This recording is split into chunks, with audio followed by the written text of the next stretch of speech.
Hello everyone, welcome to our Sunday meditation gathering and welcome to the new participants. I know some people have been applying on online to get the link. I think we missed a few people, so I sent it out very late. Now what we've been doing is we've been looking at this practice of meditating on visualized objects, so mentally created objects. And this is kind of the foundation or the root of the Vajrayana practices, tantric practices. We use the creative power of the mind to make kind of provisional or imagined worlds. We use these as our meditative focus. But this in itself is quite difficult to do. A lot of people have this tendency to kind of jump straight in, thinking that it's pretty easy to do a Vajrayana practice. And the reality is it's quite difficult. So what we're doing is we're looking at some very basic objects. Last week we looked at simple shapes, and I think what you will have understood or learned by yesterday's meditation is how difficult it is when you've just got something that's even a very, very simple object, and it's very hard to stabilize that and make that clear in mind. So we're going to look at sort of meaningful objects now, and generally, for example, in the Vajrayana we'll use something like seed syllables. The most common one is this hung syllable, but it's kind of complicated. It's not easy, and if you're unfamiliar with it, it's difficult. The thing is, usually you will have a postcard or a picture or a tanka of a particular image, and then you'll familiarize yourself with that, and then you will develop a practice. So we're going to look at a particular seed syllable. These are actually Sanskrit representations in the Tibetan language. They're not part of the Tibetan alphabet. They were created especially for interpretation of Sanskrit language. So it's like a hum in Sanskrit. And the other one you'll be familiar with, for example, would be the om. And it looks very different in Tibetan. It's funny because they also have om in Korean script. And it's also been kind of transliterated into something that doesn't really look like Korean. It's kind of similar to the Indian tradition. And if you look at the tops of the walls on the Korean hermitages and temples, then they have these tiles on the walls, and they all have om symbols on them, and they look kind of similar to the Tibetan one. So this is another example of a tanka, of the za symbol, right? For example, you might use this in the Zambala practice. Also quite complicated. And so what we're going to use is a symbol called A. So this is one from A Kong's name. A is the primordial sound of emptiness. So you can understand the meaning of A a little bit. In Tibetan they have an alphabet, right? We've got A, B, C. And in Tibetan they've got Ga, Ka, Ga, Nga. And each of these letters has the A sound in it. So the idea is that this is the primordial sound of emptiness that's present within all phenomena. And I chose this because it's quite a simple shape compared to some of them. There's also the tam. We could have used tam, which is like a green Taurus syllable. It looks a bit like a 5, so it's familiar. But I'll leave it on the screen when we're meditating. And normally what we do is we meditate, we look at the image, and then we try to visualize it. We look at the image, we try to visualize that. And you'll do that a lot when you're developing a tantric practice. You have to remember that these tantric practitioners, for example, my teacher's uncle, spent 40 years practicing one simple Guru Rinpoche practice. And so he had all that time to kind of hone his skills and develop his meditation. And that's very much what it's about. There's no way just to enter straight into a tantric practice and then do it perfectly. That's just, you're just going to self-sabotage yourself if you try to do that. So as usual, we'll make some aspiration prayers, and then I'll ring the gong, and we'll break it up into 3 sections of meditation, so that if you're falling asleep, if you lose your clarity, we'll come back, we'll say an Om Mani Padme Hum mantra to kind of have a reset and go back to our meditation so we can meditate fresh again. You have to excuse me because I have to lean forward because I lent my camera to my son. He changed the setting and I can't get the longer cable to work with it, so I'm going to have to lean forward. Oh, glorious, precious root Lama, above my head on a lotus moon seat, you care for me with great kindness. Please bestow the cities of body, speech, and mind.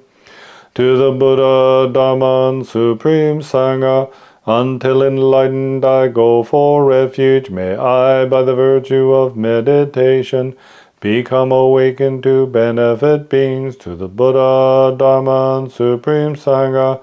Until enlightened I go for refuge, may I, by the virtue of meditation, become awakened to benefit beings, to the Buddha, Dharma, and Supreme Sangha.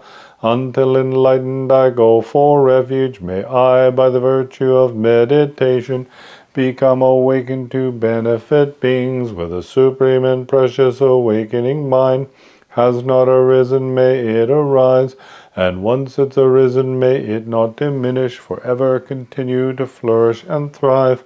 I prostrate, make offerings, and confess, rejoice, request, and supplicate, whatever slight merit I gather here, to Buddhahood I dedicate.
Om Mani Padme Hum. Mani Padme Hum.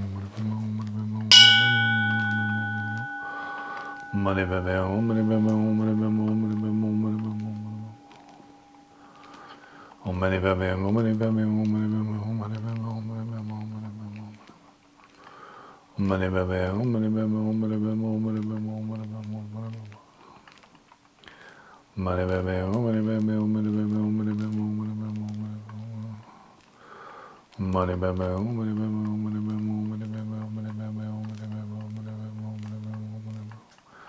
Mani Padme Hum.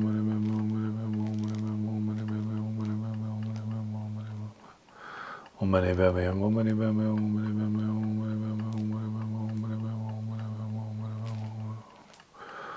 Mani Padme Hum. Mani Padme Hum. Mani Padme Hum.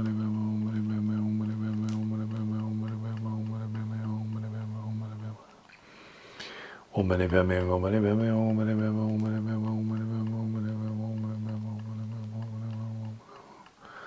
money baby, money baby, money